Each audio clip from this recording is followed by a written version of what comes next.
안녕하세요. 오늘은 여러분께서 공유해 주신 연방준비제도, 그러니까 미국 중앙은행의 최신 금융 안정성 보고서를 같이 한번 살펴보겠습니다. 이게 뭐랄까, 경제 전체의 건강검진 결과지 같은 거잖아요. 어디가 좀 튼튼하고 또 어디를 조심해야 하는지, 네, 그런 걸 알려주죠. 네, 맞습니다. 금융 시스템이 안정적이라는 건 경제에 어떤 충격이 와도 우리 가게나 기업에 돈이 잘 흘러갈 수 있다는 뜻이죠. 그렇죠. 그래서 이 보고서는 크게 네 가지를 본다고요. 자산 가치, 그리고 빚 문제, 기업이랑 가게 쪽 다요. 네.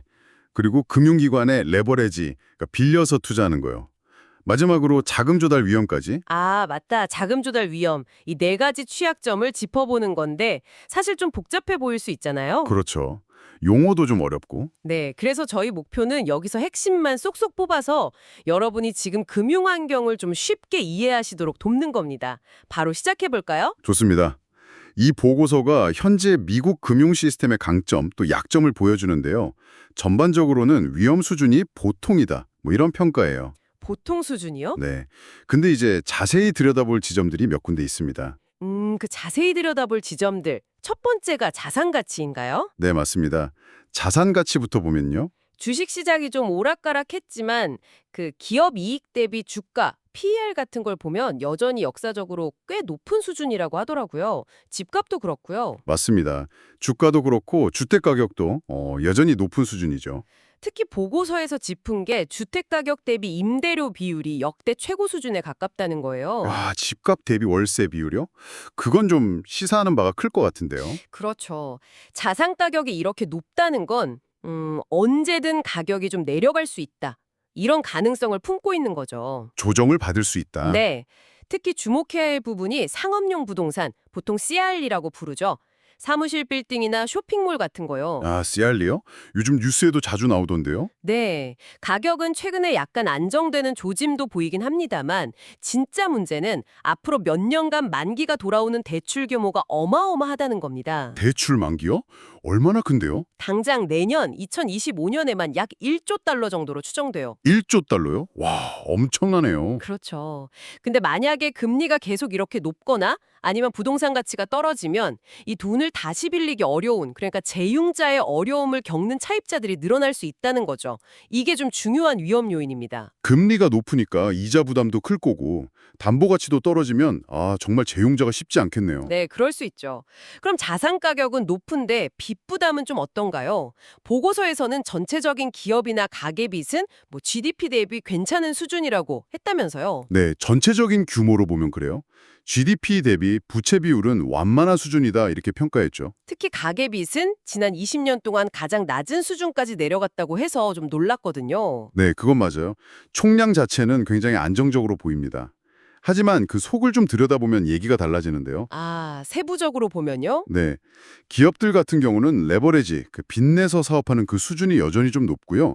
가계 쪽은 전체 빚은 줄었지만 신용카드 대출이나 자동차 할부금, 이건 제때 못 갚는 연체율이 팬데믹 이전보다 높아졌어요. 연체율이 높아졌다고요? 총 부채는 줄었는데. 네, 특히 상대적으로 신용도가 좀 낮은 분들, 비유량 차입자라고 하죠. 이분들의 연체율 증가가 두드러집니다. 이건 어쩌면 소득 수준이 낮은 가게가 어려움이 커지고 있다는 신호일 수도 있어요.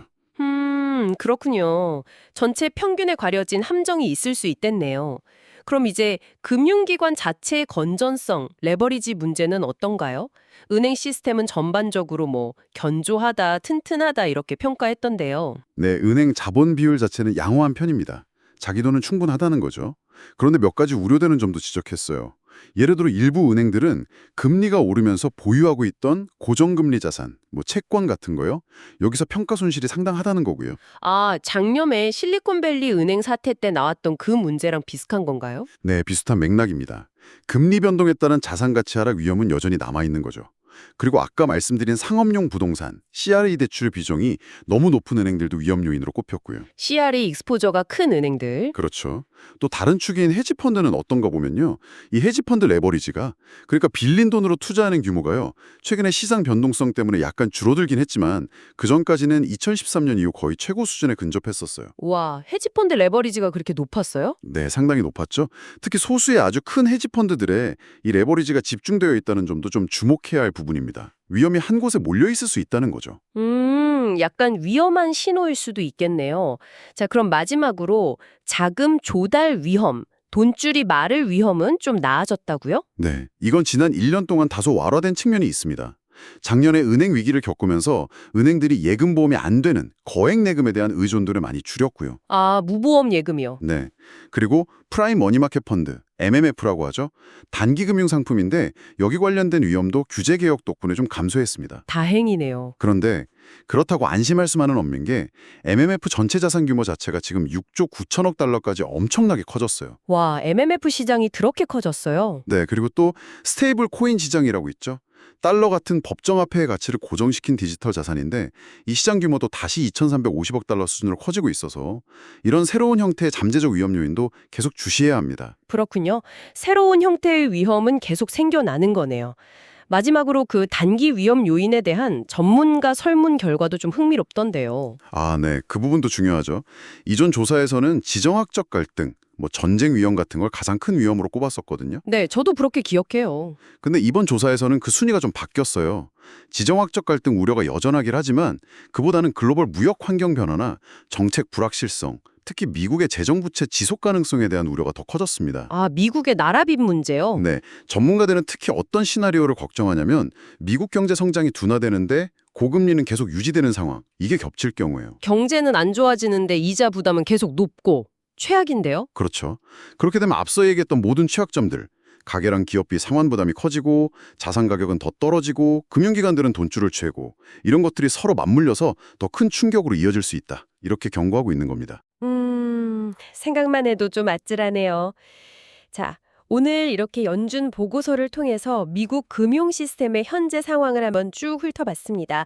정리해보면 전반적인 위험은 보통 수준이지만 여전히 높은 자산 가치라던가 일부 가계나 기업의 빚 부담 문제, 또 특정 금융기관들의 높은 레버리지 같은 부분은 계속 좀 예의주시해야 할 것 같습니다. 네, 맞습니다.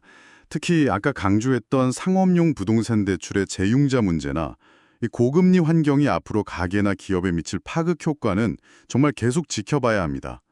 결국 금융 시스템의 안정이라는 게 여러분의 일상적인 경제활동과 아주 밀접하게 연결되어 있으니까요. 네, 맞아요. 오늘 저희 이야기가 금융시장을 이해하시는데 조금이나마 도움이 되었기를 바랍니다. 마지막으로 이런 질문 한번 던져볼게요.